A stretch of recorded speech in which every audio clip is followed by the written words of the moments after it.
guys, welcome back to this place, and if you are new, welcome here for the very first time. I'm Carmen, and today we are going to be watching Lost, Season 5, Episode 10.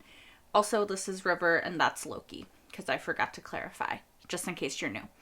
So, I am very excited and apprehensive after the last episode where we discovered that while, yes, everyone did, in fact, make it back to the island, they did not, in fact, all make it back to the same time on the island. So, we have Jack, Kate, Hurley, and Sayid, who made it back to everyone else who is in 1977, or at least the survivors that we know are on the island, like Sawyer, Juliet, Faraday at somewhere, our group that's on the island. And then we have Sun, Locke, Frank, and Ben, who made it back to the island, but they are post 2004, possibly 2007, if the same 3 years have passed, which they should have, because they left to go back after 3 years. But time is time, so who the hell knows when they actually are. So, I, hopeless romantic that I am, just hope that at some point, Sun and Jen can meet in the middle somewhere and be happy together at the same time. In the same time. Anyway, I'm going to stop rambling. I can't wait to see where we go from here and how we hopefully merge our two groups back together. So, let's do that. Oh, one of the chickens. Oh no, he's going to kill a chicken. Oh.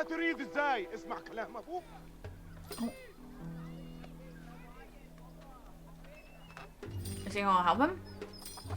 It's like, here, feed them first. Yep. I mean, people gotta eat, but I don't know that I could do it. ما شاء الله يا عمر. ذبحتها. مش أني.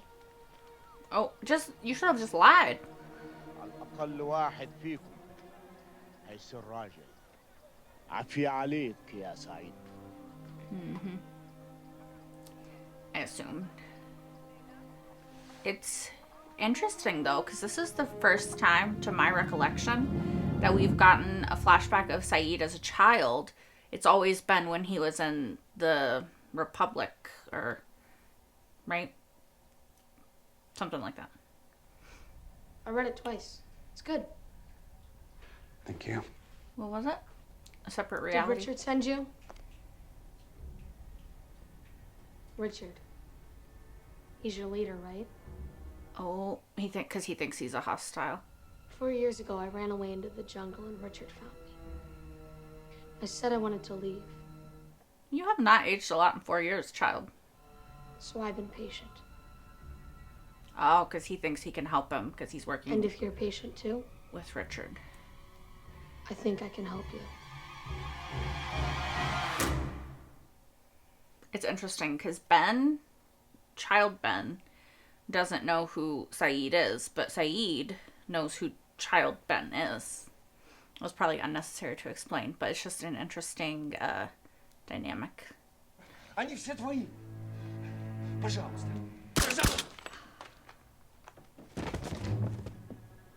You're done.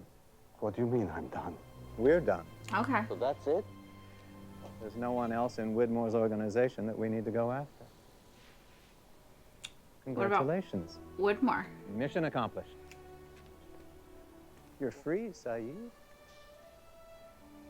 Okay, so he didn't stop working for Ben, then Ben was done.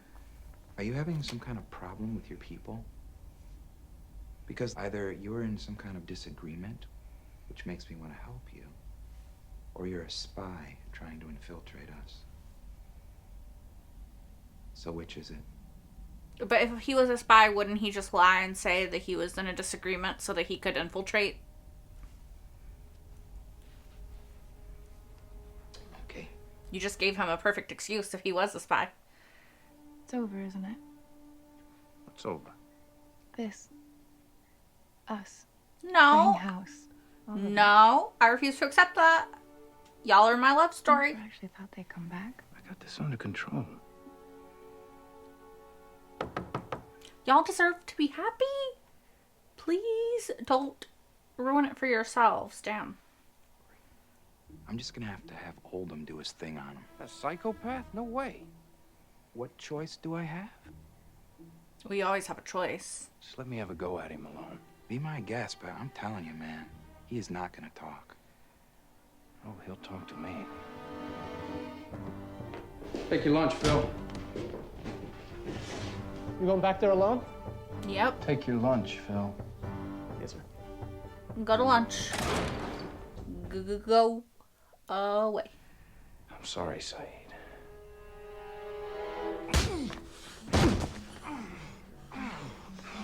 What? What? Why are we fighting? What are you doing? When I tell them I got your confession, I need them to believe that you didn't give it up easy. What confession? We're gonna say you were trying to defect. You were gonna offer some intel on the others in exchange for living with us. And why in God's name would I want to do that? What the hell else am I supposed to do with you? Let me go. And then what? I can't just let you go. Why not? Well, what are These you gonna people trust me? do? I've built a life here, and a pretty good one. I let you go, all that goes away. So you got yourself a choice, Chief. Either you cooperate and join the party in Dharmaville, or you're on your own. Then I guess I'm on my own.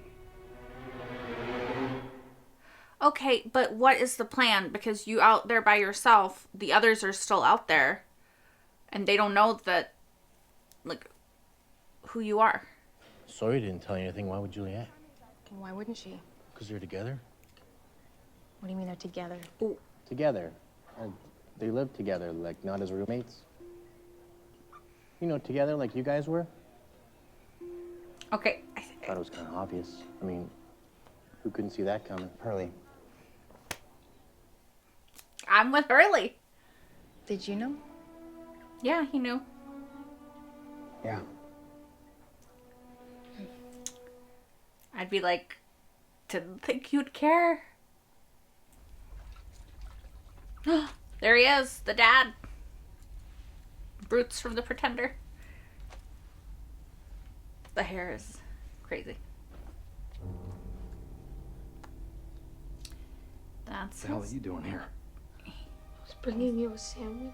You never made me a sandwich in your life. Yeah, well, Well, you never I deserved made one. for myself. Uh-huh. So I just thought that Oh, maybe. yeah. You did. Dad, don't! What are you doing? Go Dad? on. I Tell you forgot what how to think. big a piece of shit his dad was. John Locke is dead. Oh, it was after Locke. Okay.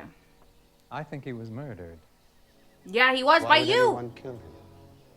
He would. I'd say it was retribution for the work you and I have been doing. I say it's jealousy on Ben's part. Every choice you've made in your life, whether it was to murder or to torture, it hasn't really been a choice at all, has it? Every It's choice in your is nature. It's what you are. choice. No. That's a You're a justification. killer, Sayid. That's what people like Ben use as a justification for the horrible things that they do. I'm not what you think I am. He's different than you. Oldham. Hold him. Hey, man. Okay, I don't recognize him. I mean, as an actor, yes, but I don't think he's been in the show before. Who is that man? These are you. So he's a torturer. Right. What the fuck is that? Better put him in the restraints. I don't like this. Sawyer, I wish you could do something.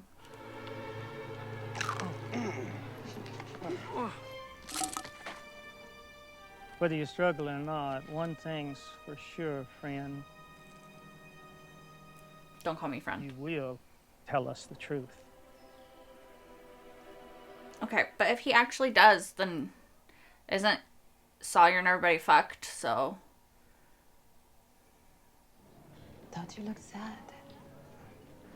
I like sad men. I'm Weird. sorry to hear that. Did Ben... Or is she undercover? Like what? Like how? I'm trying to change. When you're that good at something, there are always going to be people who tempt you into staying the same. You don't Why actually do you know so much about temptation? know him, though. So how would you know that he actually is good at what he said he's good at? Where did you come from, Sayid? I came on a plane, What plane? a Jira flight 316, and that's how I returned to the island. Return. You've been here before? Oh, yes. The first time, I was on Oceanic Flight 815. Crashed. I was here for 100 days. Then I left. How's Sawyer? Who saw you? Who cares? Oh, yeah, they None don't of know this him. matters. Ask him about the flame. They don't know Quiet. him as Sawyer. I know the flame was a communication station. The pearl was to observe other stations. The swan was to study electromagnetism. But of course, that was before the incident. The Swan? How could he know what we were going to name it? We haven't even built it yet. I told you, we saw the model. You see? He is a spy. Hey, I knew it. Radzinski, I'm not going to tell you again. Cool it. You're all going to die, you know. Oh, he is right. How exactly would you know this, Sayid? Because I am from the future. I don't know that they'll believe him, but Maybe it I is should true. use half a dropper. Oops. It's funny because he's fully telling the truth. And they're like, oh. You used exactly enough.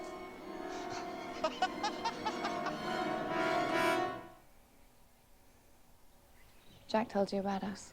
No. Hurley, actually. It's kind of a relief, actually.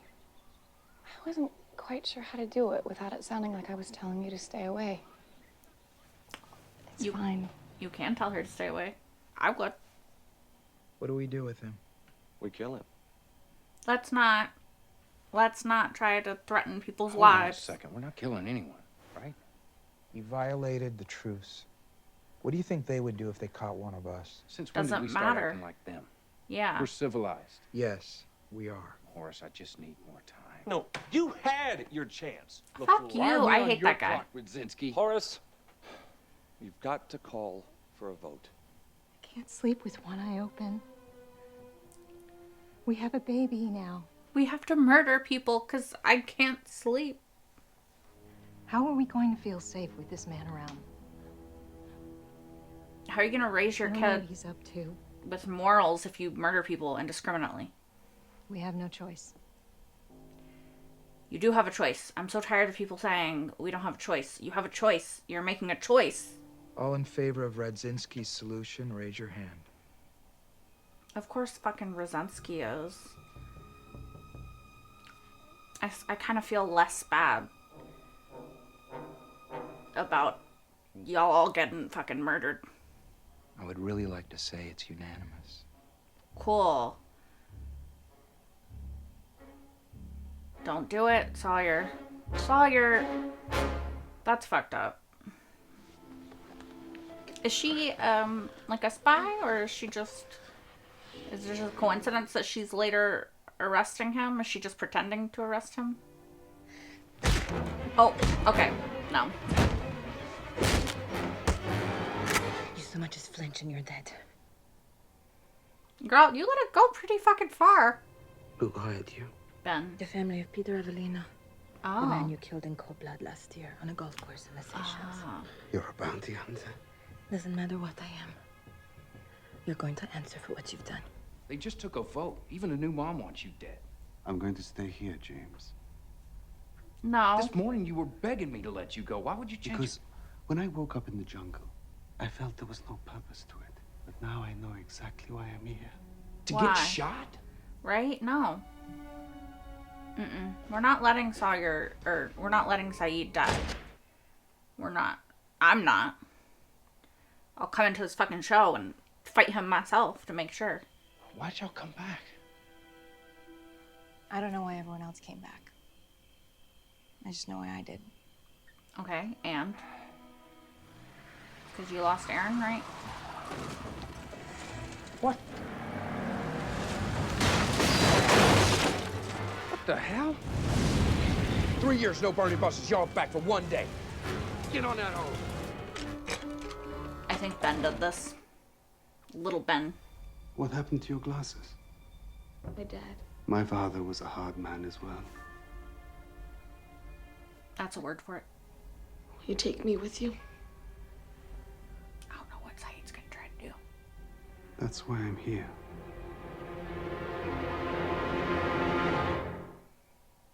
Do we think that that's why he's here? That he thinks that's why he's here? What are you doing here? How did you get out? Sawyer let me go. Let me talk to him first.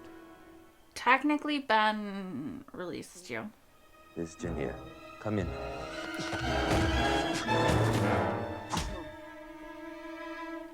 Come on.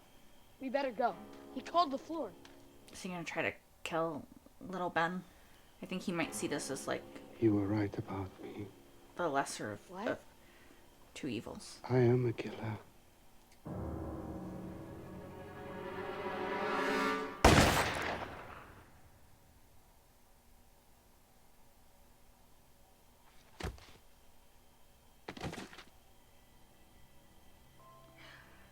But he can't actually die, right? Because everything else that happens that makes it possible for Sayid to be here in the first place? No?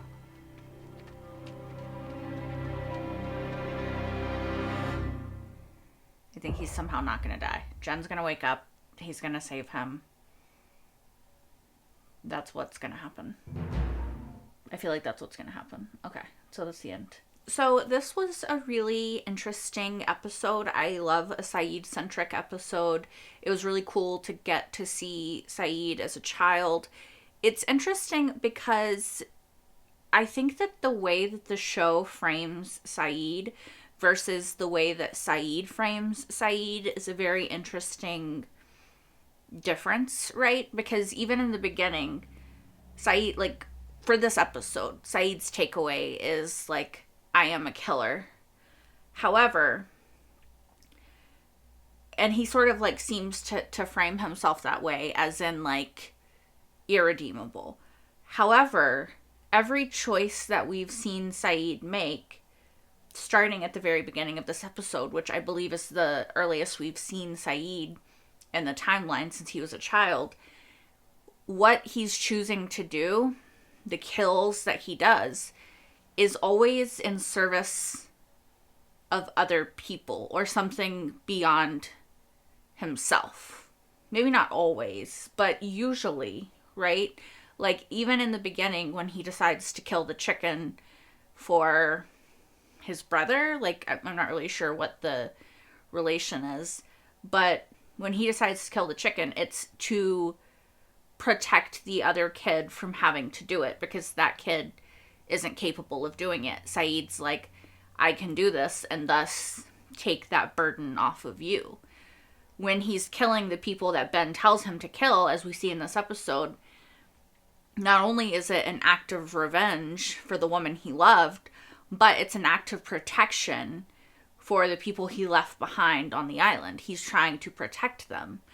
He's doing that. And even in the very end, when he kills Ben, even though Ben is a child, it's like, I think that Sayid is doing that because of the horror that Ben later causes. He's thinking, I have an opportunity here to cut it off, to stop it before it can escalate to that point. So therefore, he's trying to protect the most amount of people by doing this thing that he will hate himself for, but that is ultimately in service to others. So I think it's really interesting because, one, I think that Ben wants Sayid to see himself as like Ben, as doing all of these things out of self-interest, as being a killer and having no choice. However, Sayid's motivations for why he's done what he's done are so different from Ben's. Like, they're nothing alike, really. Have they both done horrific things? Yes, but Ben's reason for doing the horrific things is in service to Ben. It's always about what can help Ben the most. Whereas Sayid, most of the time, if not all of the time, the horrible things that Sayid has done has been in service to other people, to try to either protect other people or because, you know, it was his job, like what he did in the military that he hated, like his acts of horrific things. And I'm not saying that because he's doing these things in service to others or to protect others, that excuses the fact that Sayid has killed people. I'm just saying there's like, it's a very different motivation behind it. And I think that has to count for something, right? I can disagree with the fact that Sayid has killed these people, but still, like, have empathy and sympathy for Sayid as a character and see that he's different from Ben. So I think that was a really interesting part of this episode, was the characterization of Sayid by Sayid and by the audience, right? Because I think the audience, we feel much more sympathetic and empathetic to Sayid for the things he's done because we can see the motivation behind it. Whereas Sayid feels much more hatred for himself for the things he's done because I think that he thinks that it's indicative of him being like Ben or him being a bad person or it being his nature, right? Which I don't think is necessarily true. Like, I do very much think that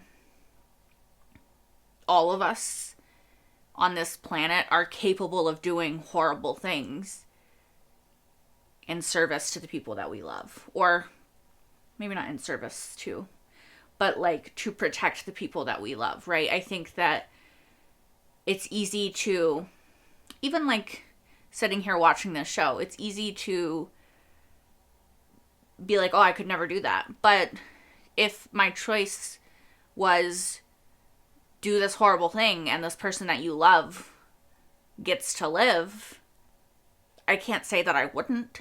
You know what I mean? Like, I would have to know the specific situation. And I think, like I said, given the right motivation, all of us are capable of that. Now, would we all be capable of forgiving ourselves after the fact? I don't know. But anyway, I also think that this episode was really interesting because of the through line of the idea of choice and having no choice. Because that came up a lot in this episode. It was Ben telling Sayid that he had no choice because it's in his nature. It's just who he is. It was like that lady and like the people voting for what to do to Sayid saying we have no choice. There was another example of people being like, we have no choice. But it's really frustrating to me. And I think that they were pointing that out in this episode, right? So it's not frustrating to me from Lost's point of view, right? But it's frustrating to me in general when characters or people say like, oh, we had no choice, we had to do this. Because that's not true. You do have a choice. There's always a choice. Sometimes the choice is super easy to make, and sometimes it's not. There is always a choice, though. I'm not saying it's always a good choice. But right now, those people that are voting to kill Sayid because he's a hostile and he won't tell them stuff and it's too dangerous, they are absolving themselves of the guilt of what they are doing by saying, we don't have a choice. But they do have a choice, and they're making a choice. You know? Now, again, I think it's easy for me to sit here and say, like, I would never make that choice. But I care about Sayid. I love Sayid. I don't want him to be hurt. And so it's easy for me to say, like, yeah, fuck you for making that choice. And I do think that Rosensky, or whatever the fuck his name is, it just is a little bit too trigger happy for my taste. However, I get why they try to frame it to themselves as they have no choice. I disagree with that, but I do think it is a complicated choice. It is a nuanced choice, but also I just don't understand, like, it's been days? Weeks at most. And I don't think it's been that long. Just keep him in the jail for longer? You know? Like, I don't know why you have to make this choice right now. She's saying, like, oh, I can't sleep with one eye open. But don't you already, because you have truce with the hostels? So wouldn't you always be on edge anyway? Like, I don't know. I just think it's frustrating that people say we don't have a choice when there is a choice. Also, I do think, like I said, that Ben is saying, oh, it's just in your nature, you're a killer, like, you're like me, like, all the stuff that he's saying to Sayid is just a way for Ben and people like Ben to justify the choices that they have made by absolving themselves, again, of the guilt and absolving themselves of their part in it by saying that they didn't have a choice because it was just in their nature. But that's not true. It's not true. And was Ben abused by his father? Yes, clearly. Like, we can see it in this episode. I believe that we also saw that his father was at least neglectful in the previous flashback episode when he was drinking and completely ignoring him and just being a piece of shit dad. So, like, I can have empathy for Ben for growing up that way, for being an abused child, and for wanting nothing more than to be free of that. Like, I have a lot of empathy for who Ben was. Who Ben became and who Ben currently is, I don't have as much empathy for, you know. But again, it's a choice, and it is a choice that you are making. Just like every single day, all of us have the choice to be good people, or at least decent, or to be shitty people and to treat people bad, or to treat people good, and to just try to, like, do the best we can in our day-to-day lives to make a positive impact on the people around us and the world around us, right? Like, hell, at the end of the day, going back to it, we have a choice to fucking get out of bed at all and, like, keep going. And it's not always an easy choice in this world. It's a real scary place to be in right now, and it's very depressing. But we all have a choice about how we respond to life, right? We don't have a choice about what life does to us always. There's so much of life that we don't get a fucking choice about at all. But the things that we can affect, so, like, you know, chief among them ourselves, in the choices that we make about who we are, those are choices, you know? Like,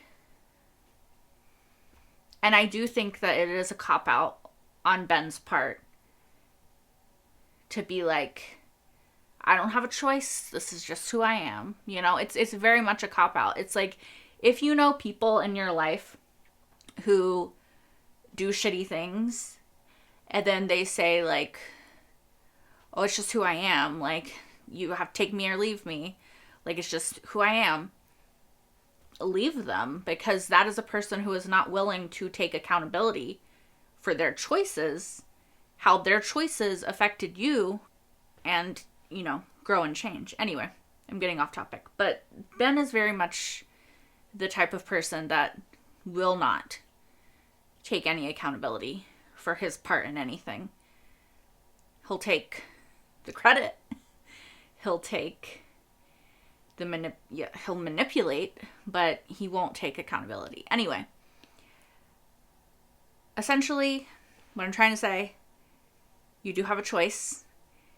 And I think it's very important that we always know that we do have a choice. And I think that it's very important that we look at the characters and the choices they're making as that, choices, right? Because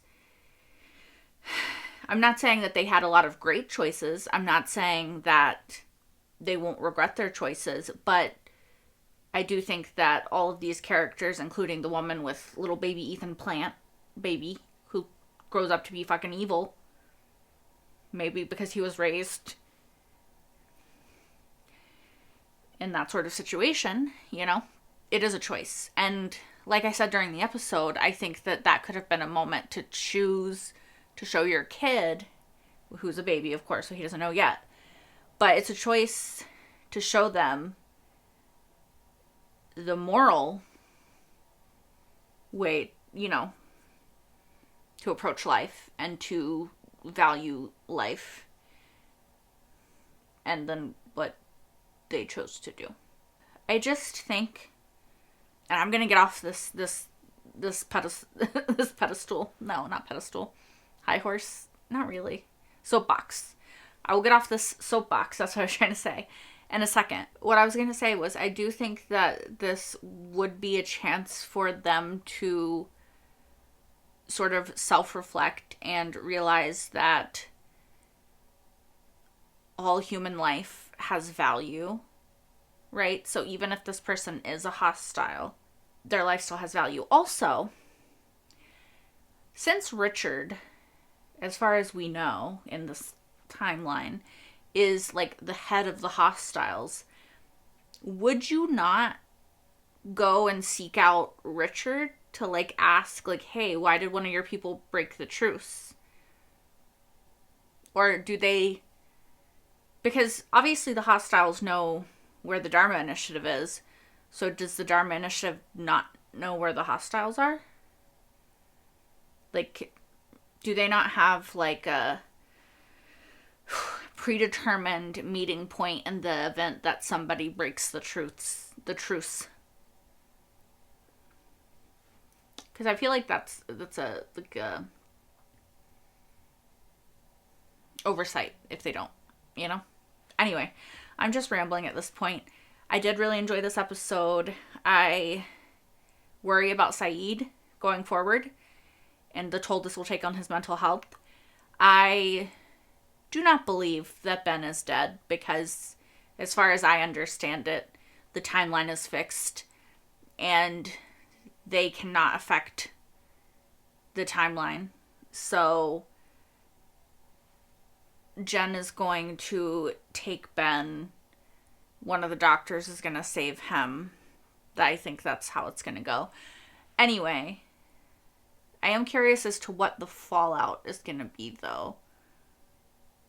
Because Sayid did kind of try to kill a kid now. And I get it. It's like, if you could go back in time and kill Hitler before he was Hitler, would you not? I don't think, since the Dharma Initiative people don't know that Ben is going to become Ben that he does become, I don't think that they're going to take it that, you know, as like a service. They don't know the evil that he has yet to commit. So anyway, like I said, I'm going to stop rambling. Thank you guys so much for watching. As always, if you want to watch the next episode and you're watching this episode when it goes public on YouTube, you can watch episode 11 right now over on my Patreon, which is linked in the description down below. I really wish I had a drink because I keep coughing. It's very cold, and so like it's making my throat cold. I don't know. Anyway, full length is also on my Patreon, linked in the description down below. I'm gonna go. Thank you guys so much for watching. I hope to see you in the next one. Till then, bye guys.